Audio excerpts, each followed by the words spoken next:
Get the hell out of my sight and leave me alone. Dumagundong ang boses ng lalaki habang malakas na itinabig nito ang isang kasambahay na naghahatid ng pagkain para sana dito. Napapiksi si Max dahil sa sobrang pagkagulat sa nasaksihan, lalo pa dahil bigla na lang tumilapon ang mga pagkain at nabasag ang mga pinggan. Calm down anak, please calm down. Nasasaktan mo ng ating mga kasambahay rito. Tarantang wika ni Isabela, ang ina ng lalaking kanyang aalagaan. Agad siyang napapasiksik sa gilid dahil sa takot na nararamdaman. Hindi niya kasi inaasahan na isang binata pala ang kanyang aalagaan at hindi bata. Get out, mom. Please. Kung ayaw niyo mas lalo pa akong magwawala rito. At huwag kayong magpapapasok sa ibang tao rito kung ayaw ninyong masaktan. Galit na sigaw ng lalaki dahilan upang mapaiyak na lang ina nitong si Isabela. Napatlaki pa ito sa sariling bibig habang malungkot na napapatingin sa anak na ngayon nakaupo sa dulo ng kama. Hindi ko na alam kung anong gagawin ko sa iyo, Sebastian. Tulungan mo naman ang sarili mo, anak. Mom is always here for you, okay? Please, kumain ka na. Kagabi ka pa walang kain. Sige na, lalabas na kami lahat. Umiiyak pa rin sambit ng ginang. Pagkatapos ay agad silang lumabas lahat. Binalingan naman siya ng ginang at malungkot ng initian. Pagpasensyahan mo ng anak ko, iha. Hindi ko na alam kung anong gagawin ko sa kanya. Pakiusap, ikaw nang bahala sa kanya. Ang gusto ko lang ay alagaan mo anak ko. Pilitin mo siyang makakain. Huwag mo sana siyang sukuan. Dahil mamaya na ang flight ko papuntang States. Doon ako maghahanap ng mga magagaling na doktor para sa operasyon ng kanyang mga mata. And please, iha, huwag sanang makarating sa kanya ang lahat ng to. Dahil mas lalo lamang magagalit yun sa akin. Mahaba at malungkot na wika sa kanya ng ginang. Makakaasa po kayo sa akin, Ma'am Isabela. Gagawin ko ang lahat para sa anak ninyo. Nakangiti niyang sambit sa ginang. Hindi niya kasi inaasahan na sobrang bait pala nito at hindi katulad ng ibang mga mayayaman na matapobre. Thank you, Max. Kumusta pala ang nanay mo? Sinabi ko na kasi sa kanya na ipapagamot ko siya eh. Pero ayaw niya naman. Nahiya na yata kaya hinayaan ko na lang na umuwi. Kapag may kailangan kayo sa akin, huwag kayong mahihiyang sabihin ha. O sige, aalis na ako. Ikaw nang bahala sa anak ko. Pagkatapos sabihin yun sa kanya, ay agad itong tumalikod at tumalis. Habang siya naman ay napabuntong hininga at mabilis na bumalik sa kanyang silid, nakatabi lang sa kwarto ng lalaking kanyang aalagaan. Kararating niya lang sa araw na to sa bahay ng mga Ferrer. Kaya medyo nakaramdam pa siya ng pagod dahil sa haba ng kanilang binahe kasama ang personal driver ng mga ito na sumunod sa kanya sa kanilang probinsya. Hindi ko alam kung kakayanin ko bang trabahong to, mama. Nakakatakot palang lalaking aalagaan ko. Akala ko pa naman ay batang aalagaan ko. Isa palang may kapansanang binata na may masamang pag-uugali. Sambit ni Max sa kanyang sarili nang makaupo na siya sa malambot na kama. Pagkatapos ay agad na humiga. Naiisip niya rin na marahil kaya naging gano'n ang lalaki dahil sa nangyari dito. Subalit sa kasamaang palad ay agad din siyang nakatulog. Napabilkwas na lang siya ng bangon nang maisip ang kanyang trabaho. Naku po, nakatulog pala ako. Patay ako nito. Pagkatapos sabihin yon ay agad na siyang kumaripas ng takbo papalabas ng silid. Agad siyang nagtungo sa kusina dahil pagtingin niya sa kanyang mamurahing relo ay mag-aalas 7 na pala. Oh Max, eto na. Katatapos ko lang ihanda ang pagkain ni Sir Sebastian. Ihatid mo na sa kwarto niya. Ikaw nang bahala sa kanya ha. Pagkatapos mo siyang pakainin, ay kumain ka na rin dito dahil may gagawin pa ako. Bungad ka agad ni Manang Gloria, ang mayordoma sa malaking bahay na yun. Opo Manang. Manang? Ano po palang nangyari kay Sir Sebastian? Bakit po siya nabulag? Narinig niya ang marahang buntong hininga ng matanda. Nadisgrasya dahil sa sobrang kalasingan. Nag-away kasi sila ng ex-fiancé niya na nagpakasal sa iba. Huwag mo nalang babanggitin ang mga bagay niyon sa kanya ha, dahil mas lalo lang magwawala si Sebastian. Sige na, ihatid mo ng pagkain niya. Napatango-tango na lang siya at ngumiti sa matanda. Opo, Manang Gloria. Agad niyang kinuha ang isang tray na naglalaman ng pagkain at juice at maingat na tinungo ang silid ng lalaki. Habang nasa tapat ng pintuan si Max, ay malakas na kumabog ang dibdib niya dahil sa sobrang kaba. Ang lakas ng tibok ng puso ko dahil sa sobrang kaba. Relax Max, kaya mo to. Ikaw pa ba? Pagpapalakas ni Max sa kanyang loob at marahang kumatok ng 3 beses at binuksan ang pintuan. Damn it. How many times do I have to say that no one can come in here in my fucking room? Dumagundong ang malakas na boses ng lalaki sa buong silid, bagay na nagpanginig sa buong sistema ni Max. Pero kahit ganun pa man, ay pumasok pa rin siya sa loob ng kwarto ng lalaki na nooy nakatayo patalikod sa kanya. Marahang isinara ni Max ang pinto. Bulag lang ako, pero hindi ako tanga para hindi malaman na nandyan ka pa rin. Umalis ka na sa kwarto ko kung ayaw mong masaktan. Galit at maotoridad ng wika ng binata. Hello po sir. Pasensya na po kung hindi ko po masusunod ang gusto ninyo. Trabaho ko po kasi ang alagaan kayo eh. Takot at malumanay na wika ni Max. Pagkatapos ay agad na nilapag ang tray ng pagkain sa bedside table nito. Pero mukhang mali yata ang sinabi niya. Dahil bigla na lang itong humarap sa kanya at mabilis na ibinato sa gawin niya ang nadampot nitong maliit na babasaging vase. Dahil sa pagkagulat ay hindi agad siya nakailag at sapo lang noon niya. Ang kasunod niyang naramdaman ay ang sakit na bumabalot sa kanyang noo na tila ba namamanhid pa ito. Kasunod niyon ay nang maramdaman niya ang kanyang sarili na bumulagta sa sahig. Nawalan siya ng malay dahil sa lakas ng pagkakabato ni Sebastian sa kanya. Hey, are you okay? What the hell is going on? Malakas na sambit ni Sebastian at agad na naglakad patungo sa dalaga. Naglakad ito na parabang isang normal at nakikita ang daan.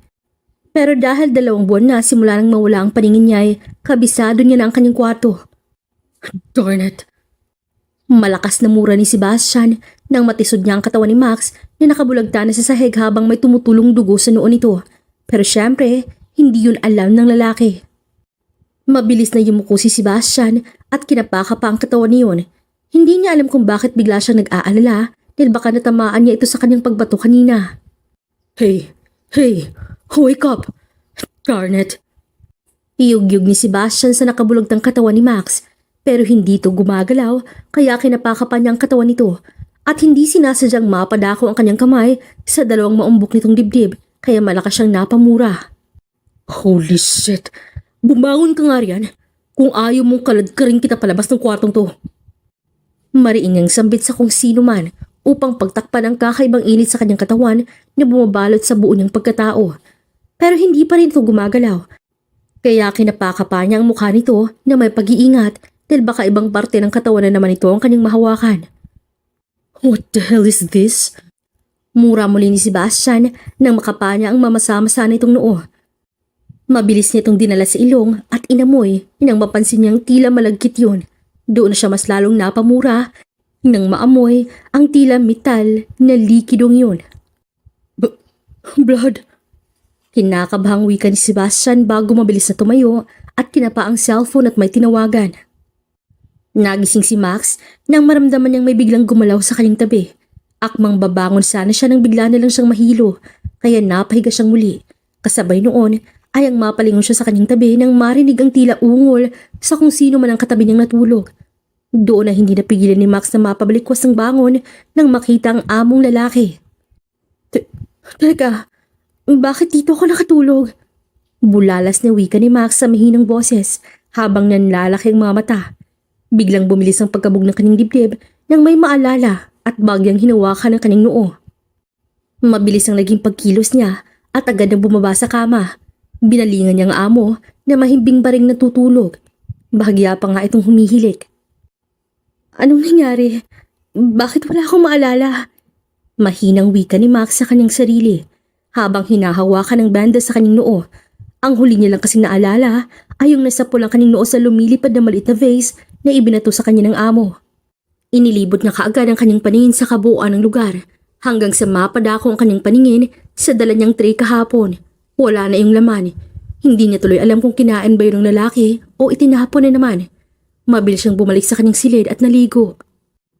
Kumusta nang pakiramdam mo, Iha? Hindi na ba masakit ang noo mo? Tanong sa kanya ni Manang Gloria nang makarating siya sa kusina. Nakita niya ang 2 pang mga kasambahay kanina na naglilinis sa sala. Okay na po ako, Manang Gloria. Salamat po. Nakahanda na po ba ang pagkain ni Sir Sebastian? Abay, kanina ko pa naihanda. Ihatid mo na lang sa silid niya. Ikaw, hindi ka pa ba kakain? Ipaghahanda na kita. Mamaya na lang ho, Manang Gloria. Pakakainin ko muna si Sir Sebastian. O sige, Kumain ka na lang mamaya ha. Nandyan lang ang pagkain. Dahil may mga gagawin pa rin ako. Mag-iingat ka dahil baka maulit ang nangyari sa iyo kahapon. Baling ng ginang sa kanya. Nginitian niya lang ito at tinanguan. Pagkatapos ay kaagad na kinuhang isang tray ng pagkain na nakahanda na at nakapatong sa dining table. Isa yung toasted bread, ham, itlog at isang baso ng gatas. Medyo napangiwi pa siya dahil sa uri ng pagkain nito. Dahil kung siya ang masusunod, mas gugustuhin niya pa na kanin at ulam ang kanyang umagahan kaysa sa tinapay lang. Sa probinsya kasi, hindi pwede ang walang kanin sa kanya sa umagahan dahil yun lamang nagbibigay lakas sa kanya upang hindi siya maubusan ng enerhiya sa pang-araw-araw. Nang nasa tapat na siya ng pintuan ng silid, ay huminga muna siya ng malalim bago kumatok ng 3 beses at binuksan yun. Tulog pa rin. Mahinang sambit ni Max nang makitang nakahilata pa rin ang amo sa kama habang nakadapa. Dahan-dahan niyang inilapag ang bitbit na tray sa bedside table pagkatapos ay tumitig sa malapad nitong likod. Hindi niya alam kung gigisingin niya ba ito o hindi. Natatakot kasi siya na baka bigwasan siya ng amo kung gigisingin niya ito. Sir, nandito na po ang pagkain mo. Nandito ho sa bedside table. Kumain ka na lang po pagising mo. Mahina, subalit nakangiwing wika ni Max dahil sa kabang nararamdaman. Kinakabahan kasi siya habang sinasambit ang mga katagang yun dahil baka bigla na naman siyang sigawan ng amo. Lalabas na ho ako, sir. Babalik na lang ho ako mamaya para linisan ang kwarto mo. Wika niyang muli bago pumihit patalikod. Pero agad din siyang natuod nang bigla niya nalang narinig ang namamaos nitong boses. You don't have to leave. Agad siyang napalingon sa kama at doon nakita niyang lalaki na nakatihiya na habang nagmistulang nakipagtitigan sa kisame. Sir, kinakabahang aniya sa amo. Pinakititigan niya ang abo nitong mga mata. Kung pakatitigan kasi ng maiging mga mata nito para bang isa itong normal lang. Hindi agad mahahalata na hindi pala ito nakakakita. May napapansin din siya sa mukha ng lalaki. Halatang wala nitong ayos sa mukha na para bang napapabayaan na. Kahit ang pag-ahit sa mga balbas nito hindi na nagawa ng maayos. Pinaglalandas ni Max ang kanyang mga mata sa napakagwapo nitong mukha. Ginawa niyang pagkakataong titigan ng lalaki dahil hindi naman ito iyon malalaman. Stop staring at me, woman. Malakas sa sigaw ng lalaki dahilan upang mapapiksi siya sa pagkagulat. Paano mo nalaman na tinititigan kita? Nauutal na wika niya sa lalaki na nooy marahan ng tumayo. I told you, I'm just blind, but I'm not fool. Seryosong sambit nito at mabilis na dumiretso sa pinto ng banyo at pabalibag na isinarado yun. Naiwan naman siyang napasapos sa dibdib na sa sobrang kabang nararamdaman. Diyos ko, bakit ba ako kinakabahan ng ganito? Wika ni Max sa sarili. Pagkatapos ay agad na inilibot ang paningin sa buong paligid. Hindi naman siguro siya magagalit kung aayusin ko ang kama niya, di ba? Nakangiwing sambit ni Max sa kanyang sarili. Pero agad ding namula ang mukha nang mapagtando na sa kamang yun din siya nakatulog kagabi. Agad nang inayos ito. Pagkatapos ay mabilis na nilinis ang lahat ng mga kalat. Nagwawali siya nang bigla nilang bumukas ang pintuan ng banyo at iniluwa doon ang nakataplas na lalaki habang nagpupulas ng isa pang towel sa buhok nito. Are you still there? Kunot noong sambit nito. Opo. Nandito pa po ako, sir. Nilinis ko kasi ang kwarto mo dahil ang kalat. Hindi ka naman siguro magagalit, hindi ba? It's fine. Pwede mo ba akong kuhanan ng damit at shorts sa drawer ko? Samahan mo na rin ang Baxter. You're Max, right? Anak ni Manang Soledad? Biglang dumagundong ang dibdib ni Max dahil sa narinig. Hindi niya alam kung bakit biglang namula ang kanyang buong muka. Opo sir. Ako nga po. Sige po, kukuha muna ako ng damit mo.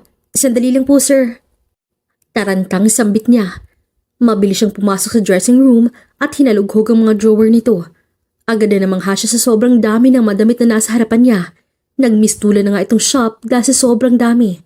Isang itim na t-shirt at cargo short na kulay abo ang kanyang napili. Pero agad ding nag-init muli ang kanyang buong muka nang maalala na kinakailangan niya pang kumuha ng mga boxer. Where the hell are you? Bakit ang tagal mo? Nagdarasal ka ba dyan? Malakas na boses narinig niya mula sa labas, kaya dali-dali ang hinablot ng isang itim na boxer mula sa drawer nito at mabilis na lumabas. Eto na po sir. Bungad niya kaagad sa lalaki na ngayon nakaupo na sa kama habang naghihintay sa kanya. Kunot na kunot pa ang noo nito. What took you so long, woman? Inis na sambit nito at inilahad ang kamay, kaya tarantang ipinatong niya yun sa kamay nitong nakalahad. Lalabas na po muna ako, sir. Sige po, magbihis na po muna kayo. Pagkatapos sabihin yun, ay akmang kakaripas na sana siya ng takbo dahil sa matinding init ng kanyang muka. Pero bigla na lang itong nagsalita na mas lalong ikinagitla niya. Tulungan mo akong isuot sa akin ng damit.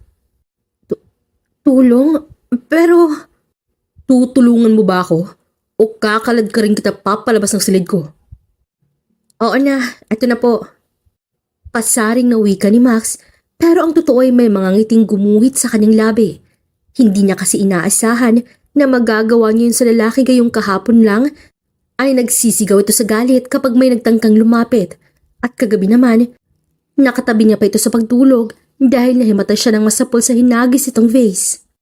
Ginawa niya nga ang lahat upang matulungan sa pagbibihis ang lalaki, pero hanggang sa damit lang dahil pakiramdam niya ay sisabog ng dibdib niya sa sobrang kaba na nararamdaman kung pati boxer at shorts nito ay kanya pang tutulungan.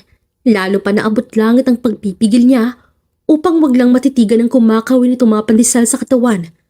Mabilis siyang lumabas ng kwarto dahil kinakailangan pa nitong magbihis. Maya-maya pa ay narinig na nitong tinawag ang pangalan niya. Pwede mo ba akong dalhin sa pool? Doon ako kakain. Bungad ka agad dito sa kanya nang makapasok siya. Sige po, sir. Halilayin po kita papalabas ng kwarto. Agad siyang lumapit sa lalaki na nagsalubong na naman ng mga kilay na tila ba may gustong sabihin. Aayusin ko na muna ang pagkain mo, sir. Babalikan kita mamaya pagkatapos. Pagkatapos sabihin yun sa amo, ay mabilis siyang lumabas sa silid habang sapo-sapo pa rin ang dibdib dahil sa matinding kabog nito. Grabe. Hindi ko inaasahan na mangyayari to. Bulalas niya pagsabi sa sarili habang iniisip ang ginawa niyang pagtulong upang makabihis ng damit ng amo. Oh, Max, hindi na naman ba kumain si Sebastian? Hindi ko na talaga alam kung anong gagawin ko din sa batang yan. Umalis pa naman si Isabella. Bungad kaagad ni Manang Gloria pagkarating niya sa kusina. Naku, hindi ho. Sa katunayan ay sinabihan niya ako na sa pool po siya kakain, Manang. Aayusin ko lang ho muna bago siya balikan upang alalayan. Nakangiti niyang sabit sa matanda. Bigla namang umaliwalas ang mukha ng matanda nang marinig niyang sinabi. Talaga? Abay magandang balita yan, iha. Hindi na ba siya nagsusungit o nagsisigaw? Hindi ko na kasi narinig na nagwawala siya. Hindi na po. Kahapon sinigawan niya ako kaya takot na takot ako. Nagbago lang po ang pakikitungo niya sa akin nung magising ako at may banda na sa noo. Ay, ewan ko ba sa batang yan? O siya, sana mamaya pagkatapos mo siyang asikasuhin, ay hanapin mo ako para malinisan ko yung banda mo sa noo, ha? Opo, Manang Gloria. Sige po, aayusin ko muna ang pagkain ni Sir Sebastian. Agad na siyang nagtungo sa pool, bit-bit ang pagkain niyang dala. Pagkatapos, ay agad niyang binalikan ng amo sa kwarto nito. Ang tagal mo naman. Reklamo ka agad ito nang makapasok siya sa loob ng kwarto. Inayos ko pa kasi ang pagkain mo. Sige na, tara na. Pag-aya niya sa lalaki, pero kumunot lang ang noo nito. Are you stupid? Paano ako makakalabas ng kwartong to kung hindi mo ko aalalayan? Oo nga po, sir. Pasensya na po, sir. Kung makastupid ka naman, hindi mo naman din kasi sinabi agad nang maalalayan sana kita kaagad. Bigla siyang nataranta at mabilis na lumapit sa lalaki. Medyo nagdadalawang isip pa siya kung hahawakan niya ba ito o hindi. Damn it! Aalalayan mo ba ako o hindi? Malakas nitong sigaw, kaya mabilis pa sa alas 4 kumapit sa braso ng lalaki. Mabilis niyang inalalayan ng lalaki hanggang sa makarating sila sa pool area.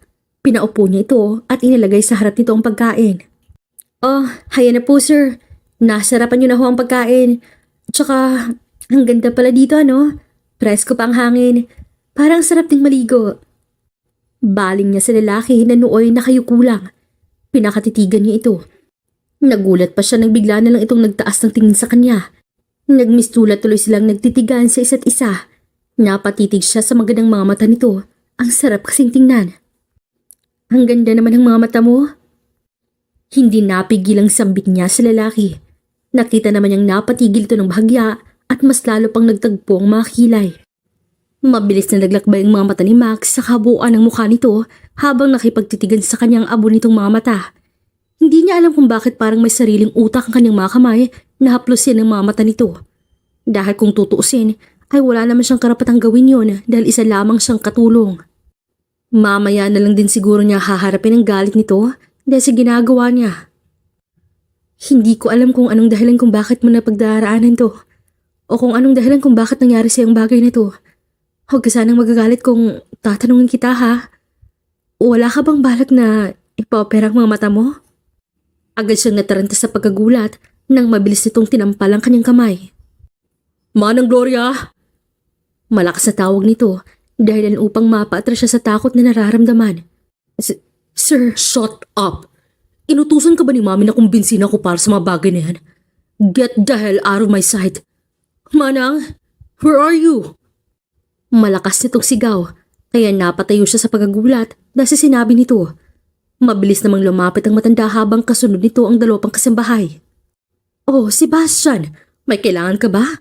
Bakit ka na naman ba sumisigaw? Ihatid mo ako sa kwarto, Manang. Ngayon na. Oh, sige. Aalalayin na kita. Huminahon ka lang naman, anak. Mahinang sambit ng matanda sa lalaki, habang siya naman ay hindi pa rin niyang wawala ang malakas na kabog sa kanyang dibdib. Hindi na kasi inaakala na magre-react ng ganun katindi ang lalaki. Napatingin tuloy siya sa pagkain na hindi man lang nagalaw. Hindi niya namalayan na bigla na lang palang tumulo ang kanyang mga luha. Kasabay niyon ay ang paninikip ng kanyang dibdib. Lumipas ang araw na yon na hindi muna siya pumasok sa kwarto ng lalaki. Natakot kasi siya na baka kung kukulitin niya ito ay maulit na naman ang nangyari nung una na hinagisan siya ng vase ng lalaki dahilan upang mahimatay siya. Lumipas ang 2 araw, hindi pa rin siya lumalapit dito. Pinaubayang muna niya ang lahat kay Manang Gloria habang siya naman ang nag-aasikaso sa kusina. Sa araw na yon ay siyang namamalengke. Trabaho naman sana yun ni Manang Gloria pero dahil nga sa nagpalit muna sila ng trabaho ay siya nang gumagawa niyon. Tapos na po ako mamalengke, Manang. Magluluto na rin po ako.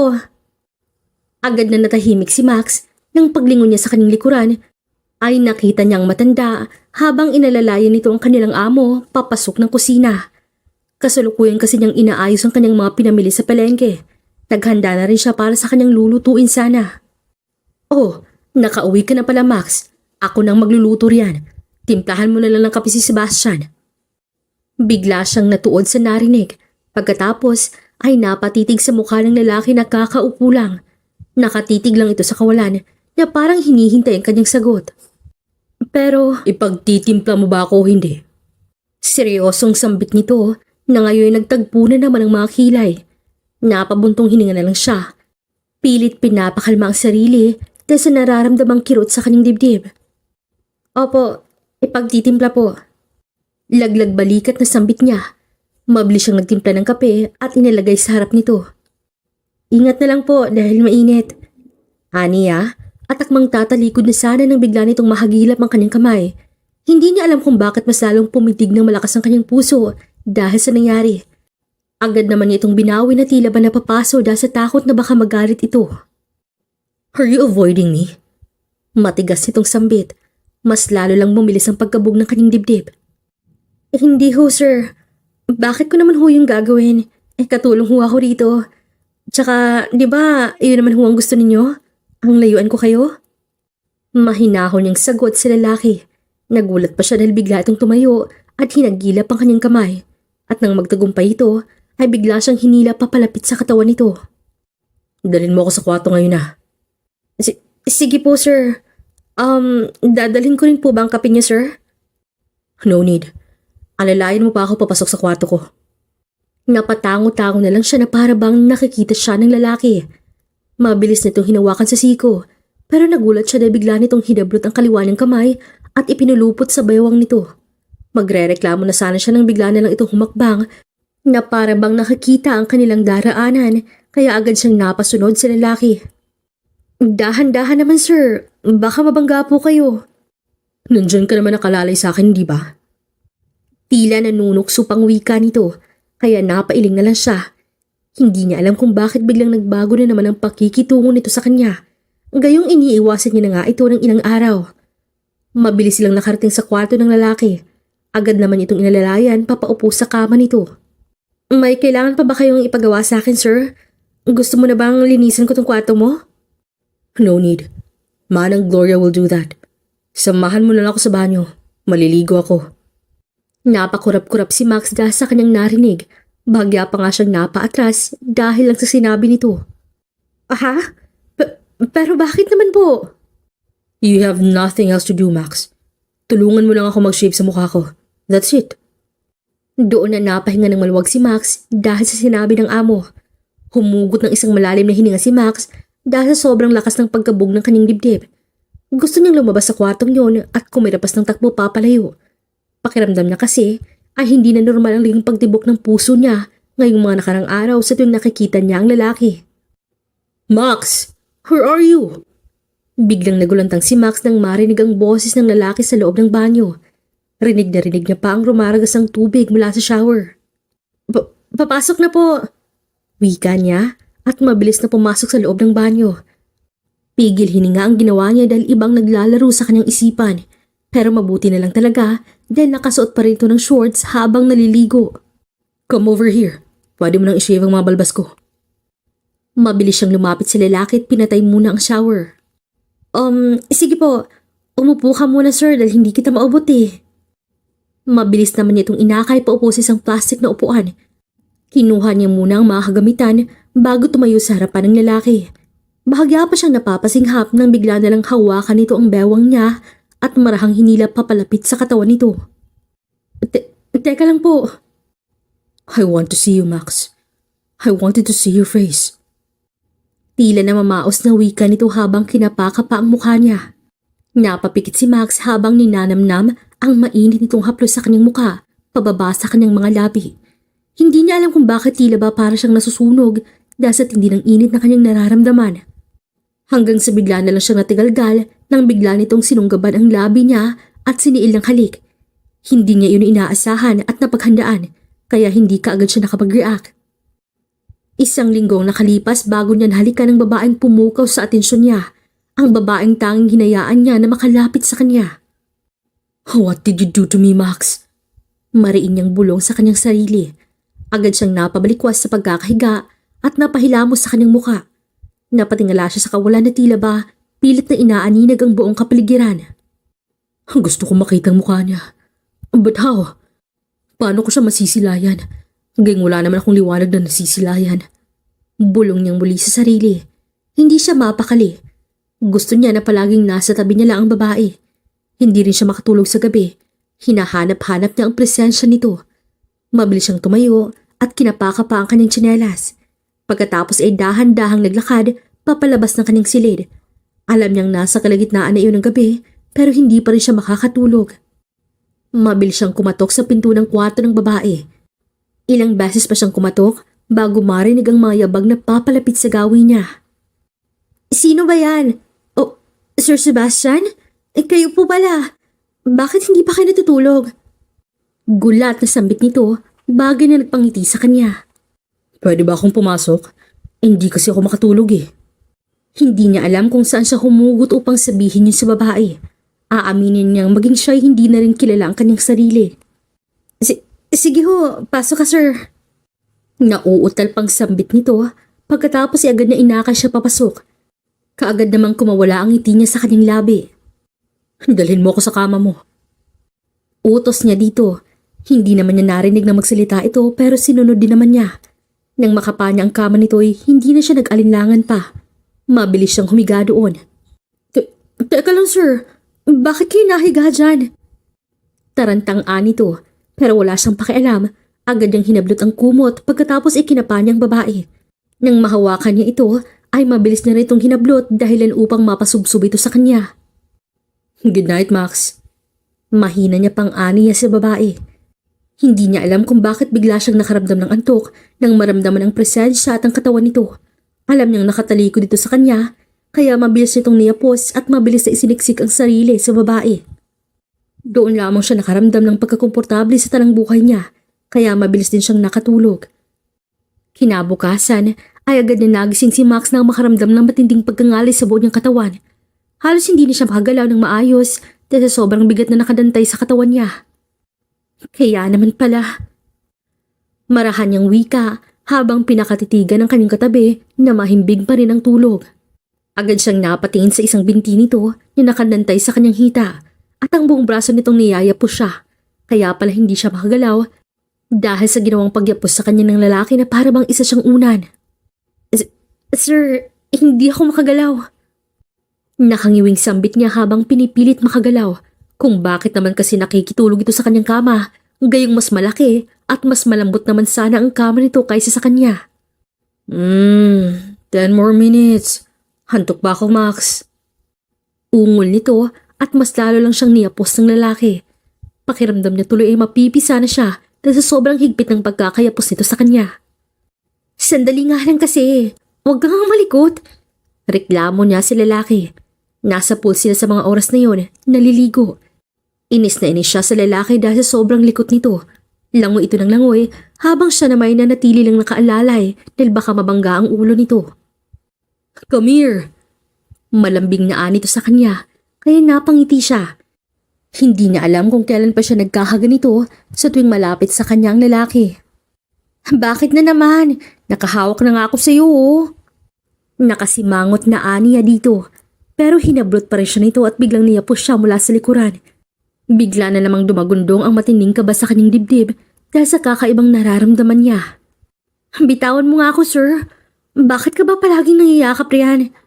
Lumangoy ka na nga doon. Baka makita pa tayo ni Manang Gloria. Nakakahiya. Pagtataboy niya sa lalaki dahil ang totoo ay kahit naglumpasay na sila sa tubig ay pakiramdam niya sobrang init pa rin ang buong katawan niya.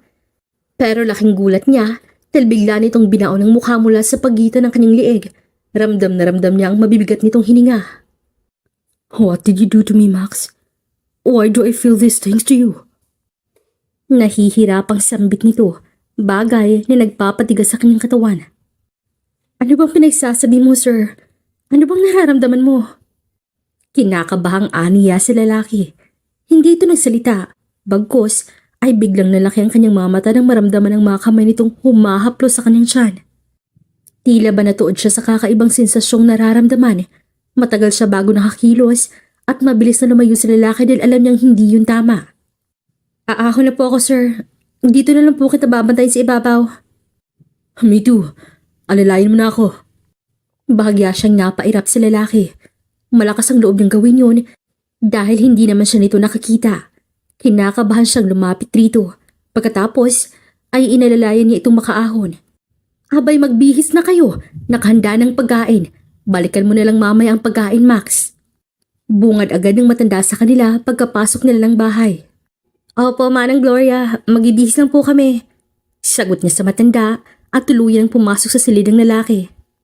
Maligo ka muna dito. Babalik lang ako para ikuha ka ng mga damit mo. Iyon lang at mabilis siyang lumabas dahil pakaramdam na isasabog na ang dibdib niya sa sobrang kabang nararamdaman. Bakit ba ako nagkakaganito? Wika niya sa sarili bago umiling-iling. Pagkatapos ay agad na nagbihis ng damit. Bago siya pumasok sa kwarto ng lalaki, kinuha muna niya ang isang tray ng pagkain. Rinig na rinig niya pa ang lagaslas ng tubig na nagmumula sa banyo. Kaya agad siyang nagkuha ng mga damit na susuotin nito. Ngiti-ngiti pa siya habang pumipili ng damit. Natutuwa kasi siya dahil siya pa talagang pumipili sa lahat ng mga isinusuot nito. Oh, tapos ka na palang maligo. Ito na po ang mga damit mo, sir. Magbihis ka na po muna. Lalabas lang po ako saglit, sir. Hindi niya na hinintay pang magsalita ito. Mabilis siyang lumabas habang sapu-sapu ang sariling dibdib. Paano ba kasi? Nasisila na naman ang mga mata niya sa maskulado nitong katawan. Lalo na't nakatapis lang ito ng tuwalya hanggang sa kanyang bewang. Bagay na nagpapainit sa kanyang pisngi. Tumigil ka nga. Nababaliw ka na. Inis na sambit niya pa sa kanyang sarili. Max? Biglang nanlaki ang mga mata ni Max nang marinig ang tila na mamaos na boses ng kanyang amo. Dumadagungdong na naman ang kaba sa kanyang dibdib nang marinig to. Tapos ka na po bang magbihis, Sir Sebastian? Yeah, you can come here. Okay po. Maikling sagot niya sa lalaki at pumasok sa loob. Pero gano'n na lang ang pagkagulat niya nang bigla siya nitong hawakan sa kanyang braso at mabilis siyang hinila nito kaya napasigaw pa siya sa pagkagulat. Pero mas nagulat siya nang makitang hindi pa pala ito nagbibihis ng damit. Dam, ano mang ginawa mo sa akin? Bakit ba parang nababaliw na ako kung hindi kita nahawakan? Namamaos sa sambit nito habang sapo-sapo ang magkabilang pisngi niya. Amoy na ang mabangong hininga nito na siyang nagpatuliro sa buong pagkatao niya. Gustong gusto kitang makita, Max. I want to see your beautiful face. Pero hindi ko alam kung paano. Paano mo ako makikita kung ayaw mo namang pumayag na ipagamot ang mga mata mo? Kinakabahang aniya sa lalaki habang hinahaplos ng dahan-dahan ang mga mata nito. Napapikit ito sa ginawa niyang paghaplos sa mga mata ng lalaki. Ano bang dahilan mo? Bakit ayaw mo mapagamot? Gusto mo bang manatili na lang sa ganito? Ayaw mo na bang makita ang mundo, sir? Malumanay at may pag-iingat niyang wika sa lalaki. Ayaw niya kasing magkamali dahil baka magalit na naman ito sa kanya. Natatakot ako sa walang kasiguraduhan. Gustong-gusto ni Daddy ang mga matang to, kaya ayaw ko magpa-opera. Dahil alam kong mawawala to sa akin.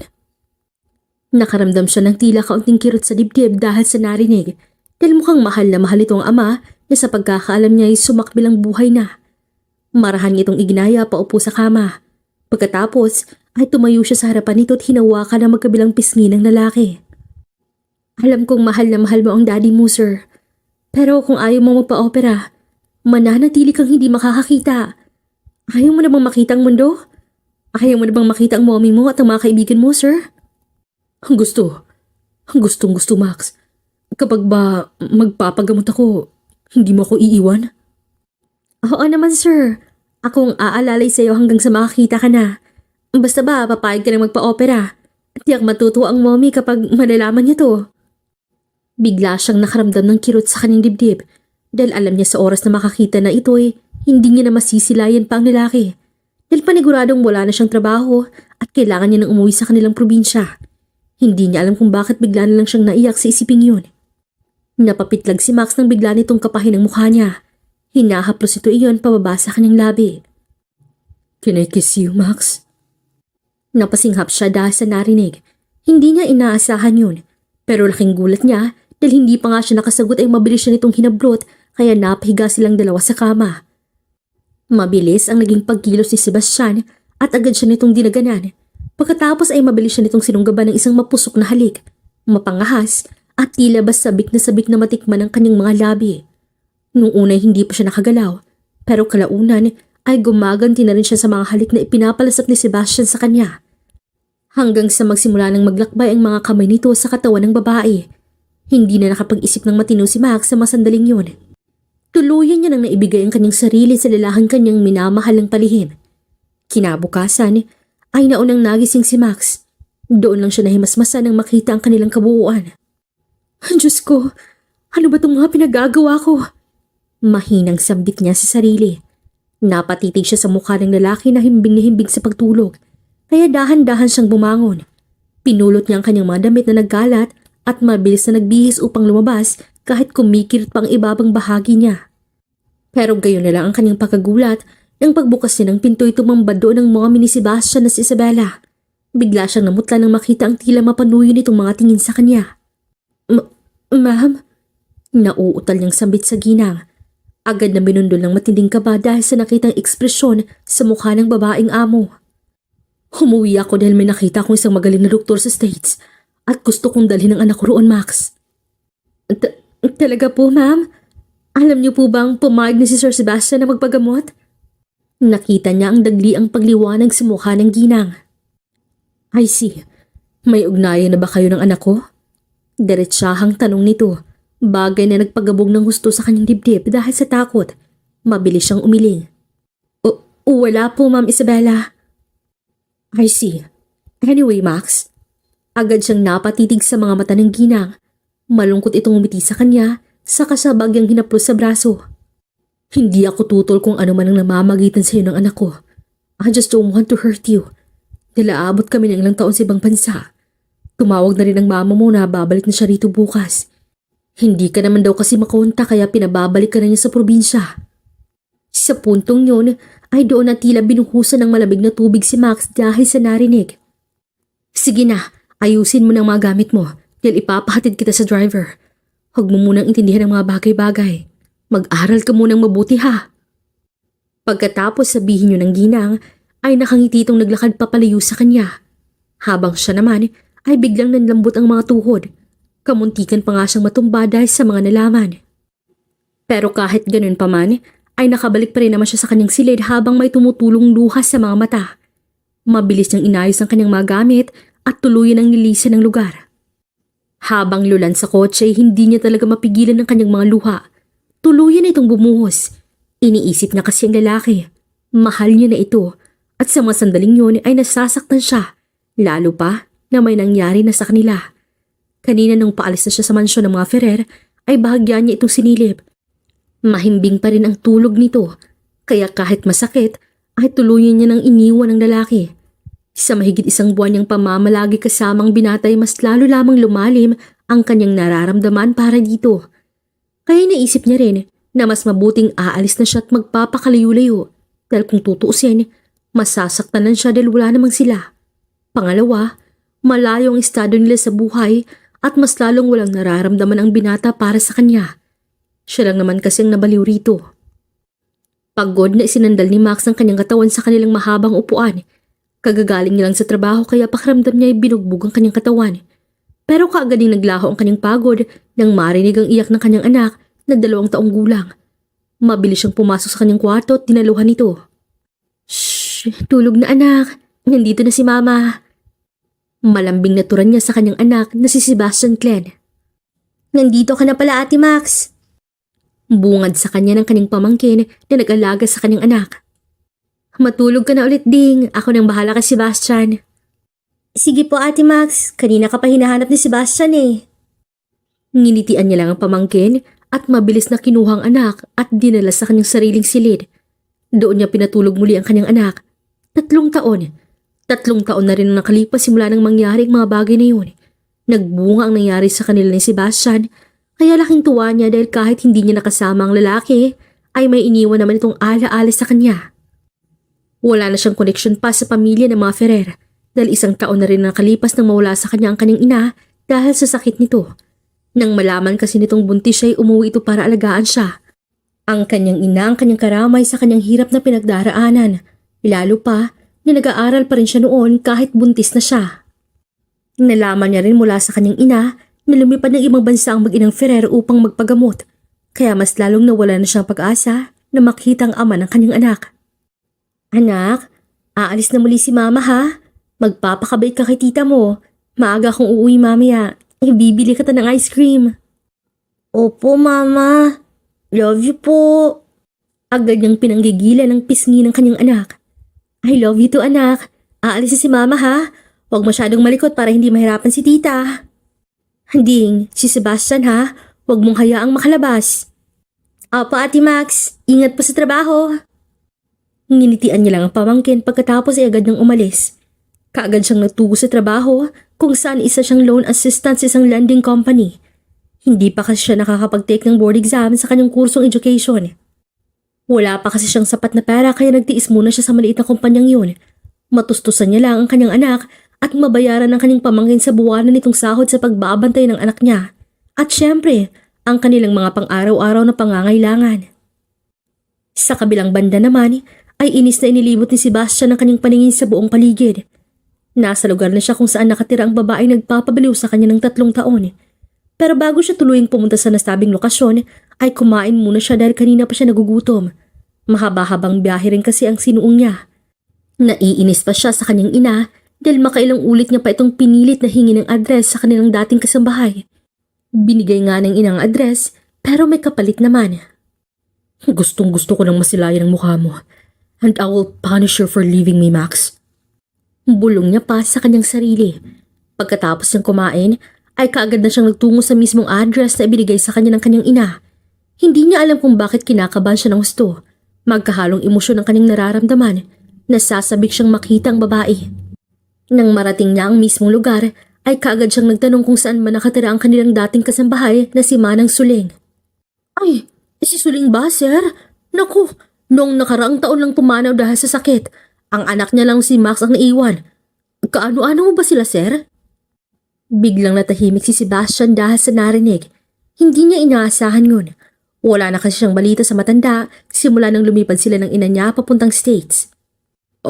Saan ho ba sila nakatira? Iyan sir. Iyan ang bahay nila. Turo nito sa isang bahay na yari sa kahoy. Agad namang napako ang paningin niya sa bahay na yun. Hindi niya alam, pero may kakaibang emosyon ang dumaan sa kanyang dibdib habang pinagmamasdan ng isang may kaliitang bahay sa kanyang unahan. Salamat ho. Yun lang ang sinabi niya at mabilis na lumapit sa bahay. Agad niyang sinipat ang buong paligid. Malinis naman ito kahit yari lamang sa kahoy. Marami pang mga halaman at mga bulaklak sa bakuran ng bahay. Agad siyang lumapit sa pintuan. Huminga muna siya ng malalim bago na isipang kumatok. Sandali lang po, Ate Max. Napakunot ang noon niya nang marinig ang boses na yun.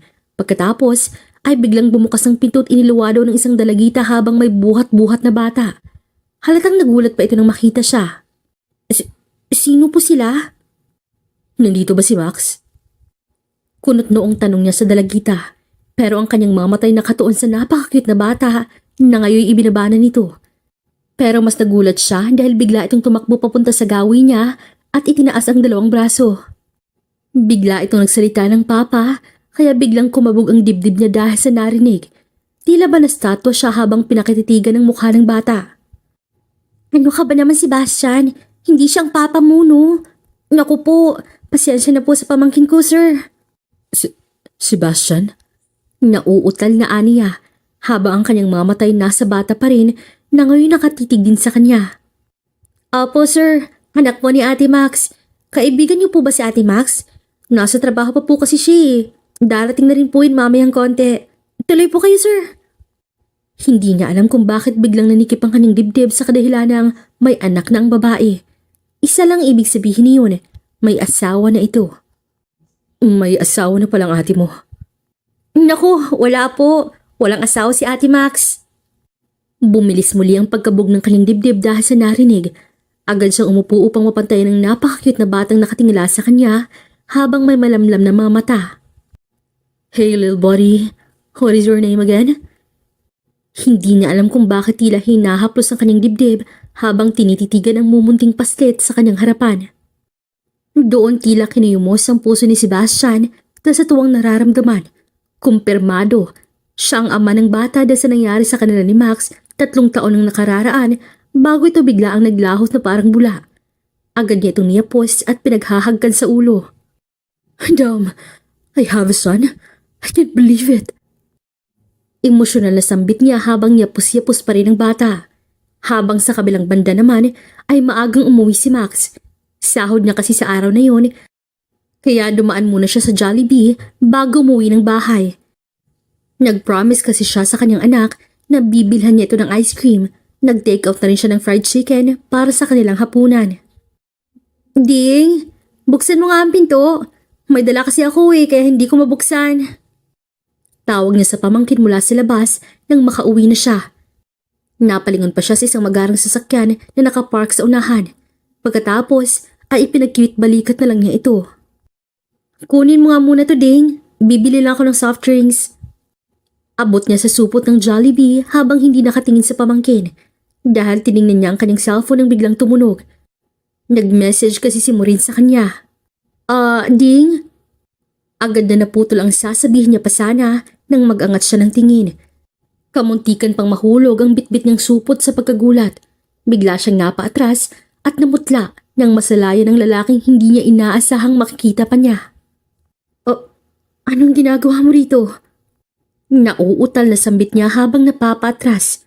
Pero ang mas nakakagulat ay kung bakit buhat-buhat nito ang kanyang anak. Hindi ito sumagot.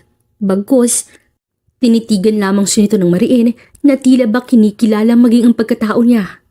Nandito ka na pala, Ate Max. May bisita ka po pala. Lalabas muna po ako, ate Baka po kailangan niyong mag-usap. Wika ng pamangkin niya nang biglang sumulpot sa kanyang likuran. Hindi niya alam kung saan ito galing. Hindi siya sumagot sa sinabi ni Ding. Bagkus, nakipagtitigan lang siya sa lalaking nasa kanyang harapan. Una niya napansin ay ang pag-iiba ng kulay sa mga mata nito. Mula sa abo ay biglang naging kulay asul. Mas lalo itong gumanda. Doon lamang siya natauhan nang biglang tumili ang kanyang anak at magsisigaw ng ice cream. Nakita kasi nito ang supot na kanyang bitbit. Binaba naman ito ng lalaki, kaya mabilis itong lumapit sa kanya. Mabilis niyang iniwas ang kanyang paningin sa lalaki na tila ba tinutunaw siya ng mga titig nito. Mabilis siyang pumasok kahit nasa hamba ng pituan pa rin ng lalaki. Maputi na lang at agad din siyang binigyan ng daan para makapasok. Hi anak, dinala ko ang favorite mo. Pwede ka bang pumasok muna sa kwarto mo? May kakausapin lang si mama ha. Malambing na ani niya sa anak.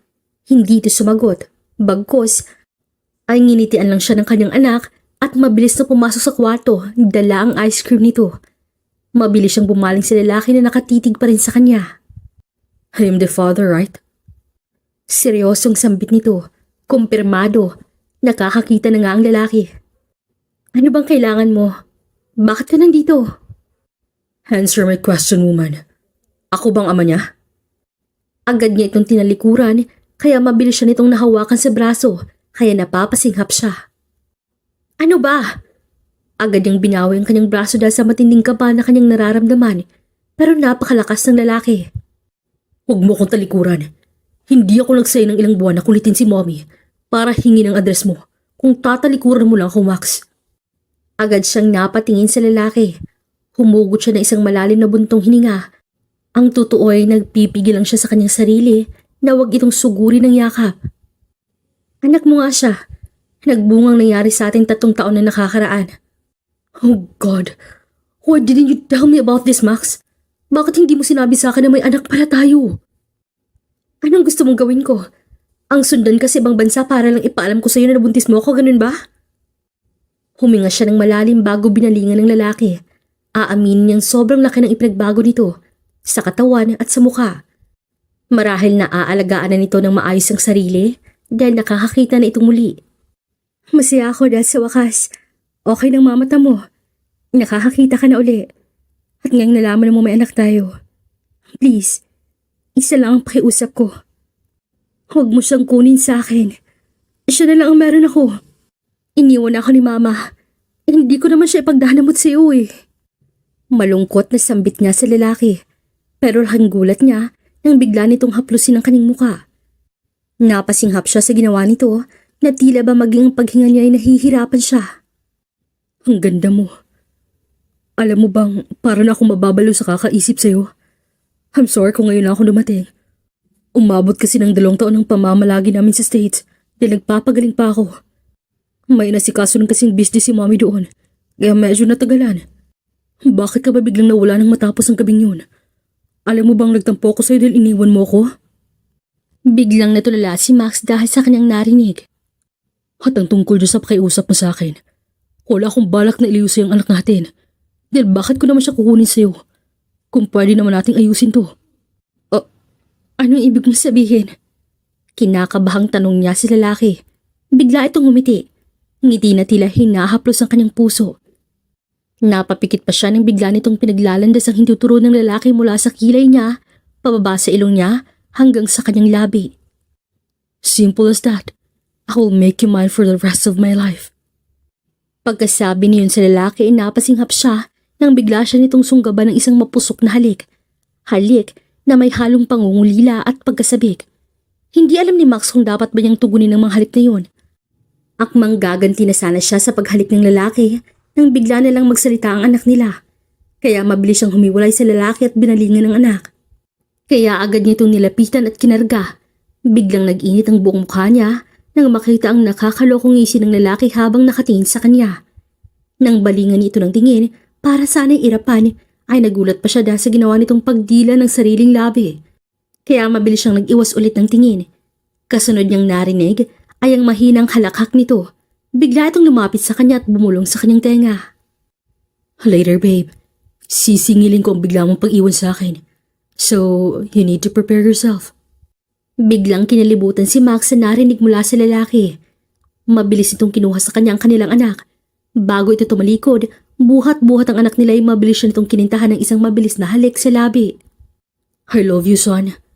Bulong niya sa natutulog na anak. Hinalikan niya ito sa noo bago kinumutan. Himbing na himbing ito sa pagtulog dahil hinihili niya ito hanggang sa makatulog. Pinakatitigan ni Sebastian ng mariin ang kanyang anak.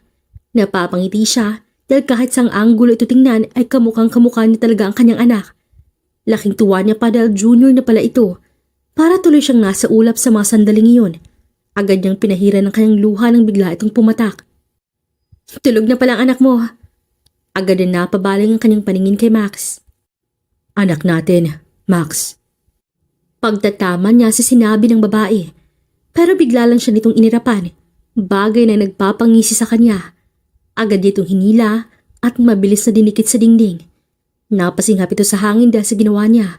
Habang sa kanyang isipan ay napapamura na siya dahil sa kakaibang init na bumabalot sa buo niyang katawan. I missed you so damn much, babe.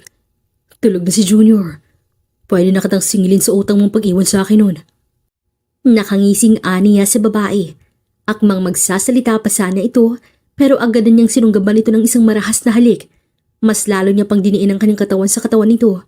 Bagay na mas lalong pumukaw sa kanyang nag-iinit na katawan. Ramdam na ramdam niya ang nahihirapan nitong paghinga. Bagay na mas lalong nagpukaw sa buo niyang pagkatao. Mom, can you help me? Bungad nito sa kanyang ina nang sagutin nito ang kanyang tawag. What is it, anak? Have you already found Max? Kumusta naman siya dyan? Napangiti siya dahil sa narinig mula sa kanyang ina. Isa sa'y pinagpapasalamat niya sa lahat dahil binigyan siya ng isang napakabait na mamagulang. Yun nga lang, maaga rin siyang iniwan ng kanyang ama. Yes, Mom. And she's with me right now. Pwede mo ba akong tulungan, Mom? Tinawagan ko na rin ang iba ko pang mga kaibigan. Bukas na bukas uuwi kami dyan kasama ang babaeng mahal ko. And I have a surprise for you. Really? Oh my God. What is it, son? Binuntis mo na ba si Max, anak? Magkakaroon na ba ako ng apo? Doon na siya napatawa dahil sa sinabi ng kanyang ina. Kaya agad na siya nagpaalam dito at binalingan ang babaeng mahimbing pa rin sa pagtulog. Napapangiti siya habang pinakititigan ng mukha nito. Marahan itong hinaplos sa pisngi. Hindi niya aakalain na sobrang ganda pala ng babae. Napakaamo ng mukha nito. No wonder na nagustuhan ito ng kanyang ina. Mabilis niyang kinintilan ito ng halik sa labi. Pagkatapos ay lumapit siya sa kanyang anak na mahimbing na natutulog habang nakadapa sa kama. Parang hinahaplos ang puso niya sa mga oras na yun. Hindi niya sukat akalain na sobra-sobra pala ang blessings na ibinigay sa kanya ng Panginoon. Iyon ay ang mag-ina niya. Hindi pa rin nawawala ang matamis ng ngiti sa kanyang mga labi nang maalala na naman niya ang nangyari sa kanila ni Max. Kinakabahan ako, Sebastian. Paano kung magalit si Mama Isabela dahil kasama mo ako? Kami ng anak natin. Mabait naman si Mommy, hindi ba? Dahil nakilala mo na siya dati nung mga panahon na inalagaan mo pa ako. So don't think about anything else. Just trust me, babe. Nauna siyang bumaba ng kotse at mabilis na pinagbuksan ng babae ng pintuan.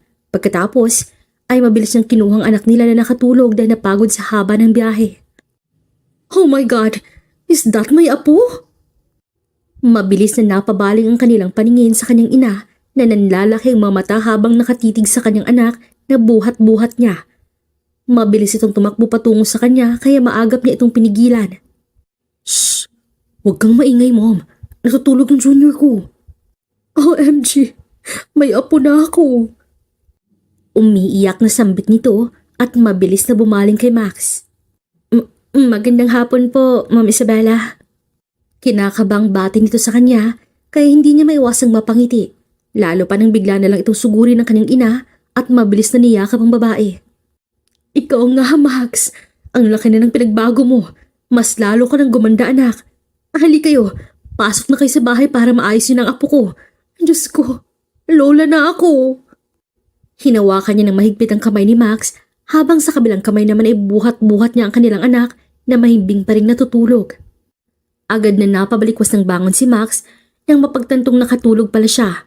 Kaagad niyang inilibot ang kanyang paningin sa buong kwarto kung nasaan siya. Pero hindi niya mahagilap ang mag-ama niya. Pagdating kasi nila kanina ay dumiretso sila sa kwarto ni Sebastian at dahil sa pagod na nararamdaman ay hindi niya namalayang nakatulog na pala siya. Agad siyang napaayos sa pagkakaupo nang biglang bumukas ang pinto at iniluwa doon ang ginang. Kaya biglang kumabog ang dibdib niya sa sobrang kabang nararamdaman. Kumusta ang tulog mo, iha? Nakangiting wika nito habang dahan-dahang umupo sa kama at humarap sa kanya. Okay lang po, ma'am. Nakayukong sagot niya sa ginang. Pero laking gulat niya nang bigla siyang hawakan nito sa kamay kaya napaangat ang tingin niya sa ginang. Nakikiramay ako sa pagwala ng iyong mama, Max. Pasensya na kung hindi ko agad nalaman. Alam mo namang natuon ang atensyon ko sa anak ko at sa pagpapagamot sa kanya. Nako, okay lang po, ma'am. Matagal na po yun. At saka alam kong masaya na si mama kung nasaan man siya ngayon. Tiyak, magkasama na sila ngayon ni papa. Pasensya na sa mga nasabi ko sa nung huli tayo nagkita, ha? Ayaw ko lang kasing masaktan ka. Pinoprotektahan ko lang ang puso mo sa anak ko dahil nag-aalala ko sa iyo. Pero hindi ko sukat akalain na may apo na pala ako. Salamat sa pag-aalaga at pagsasakripisyo mo sa apo ko. Ang tapang mo, anak, dahil kinaya mo ang mabagi na mag-isa. Doon na rin tumulo ang kanyang mga luha. Naantig ang puso niya dahil sa narinig. Tila lahat ng mga masasakit at paghihirap na pinagdaraanan niya sa buhay ay biglang umusbong sa puso niya dahil sa sinabi ng ginang sa kanya. Bigla siyang niyakap ng ginang ng sobrang higpit. Hanggang sa makalabas ito ng silid ay hindi pa rin humuhupa ang mga luha niya. Biglang bumukas muli ang pintuan at iniluwa doon ang nag-aalalang mukha ni Sebastian. Hey, what's wrong, babe? Why are you crying? Is there something happened? Imbis na sagutin ng lalaki, niyakap niya ito ng sobrang higpit at doon niya ibinuhos ang lahat ng nararamdaman niya sa mga nakalipas na taon. Inalu-alo lang siya ng lalaki hanggang sa mahimasmasan na siya. Okay naman pakiramdam mo? Ako bang dahilan kung bakit ka umiiyak? Malambing nitong saad sa kanya. Mabilis naman siyang umiling. Agad nitong pinunasan ang kanyang mga luha at inayos ang kanyang nakatabing buhok sa kanyang bisngi. Stop crying, okay? Hindi ko gustong nakikita kong umiiyak ka. Kung ano man yung gumagambala sa isip mo. Nandito lang ako, babe. Patawarin mo sana ako sa lahat ng mga pagkukulang ko sa inyo ng anak ko. Babawi ako pangako. Pupunuan ko ng bawat oras hindi ko kayo nakasama ng ilang taon. Doon na siya mas lalo pang napaiyak dahil sa narinig. Let's get married, babe. Napasingap siya sa pagkagulat dahil sa narinig. Pagkakasalan mo ako? Nauutal niyang wika habang patuloy pa rin sa pagbuhos ng kanyang mga luha. Ngumiti ito at mabilis na kinintalan siya ng halik sa mga labi. Of course, babe. Pakakasalan kita dahil mahal kita. Babawi ko sa lahat ng mapagkukulang ko sa inyo ng anak natin. Kainis ka naman eh. May nagyayabang magpakasal na walang singsing. I'm sorry, babe. Ay, nasira tuloy ang plano ko. Bukas na sana ako magpropose sa'yo eh. But it's okay. Nasabi ko na sa'yo ngayon eh. Wala nang surpresa na magaganap bukas. What do you mean? Kinakabahang aniya sa lalaki. Pero ngumiti lang ito at niyakap siya ng sobrang higpit. I love you so damn much, babe. And let's get married tomorrow. Mahal din kita, Sebastian. Mahal na mahal. At oo, magpapakasal ako sa'yo. Umiiyak na aniya sa lalaki. Lumipas ang isang buwan, buhat ng maikasal silang dalawa. Hindi magawaran ang tuwang nararamdaman ni Max dahil sa wakas, natupad na rin ang hiling niya na kahit sa panaginip ay hindi niya inaakala na mangyayari ang mga bagay na maikasal siya sa lalaking kanyang minamahal nung una niya palang masilayan ito. Mas lalo pang naging matibay ang relasyon nila nang mapagtantong dinadala na naman niya sa kanyang sinapupunan ang pangalawa nilang anak. Doon niya napagtanto na napakaswerte niya dahil minahal siya ng isang Sebastian Ferrer, ang multi-billionaire. Dito na nga po nagtatapos ang magandang kwentong handog namin para sa inyo. Hanggang sa susunod po muli nating storya, dito lamang sa Gina Jad Stories.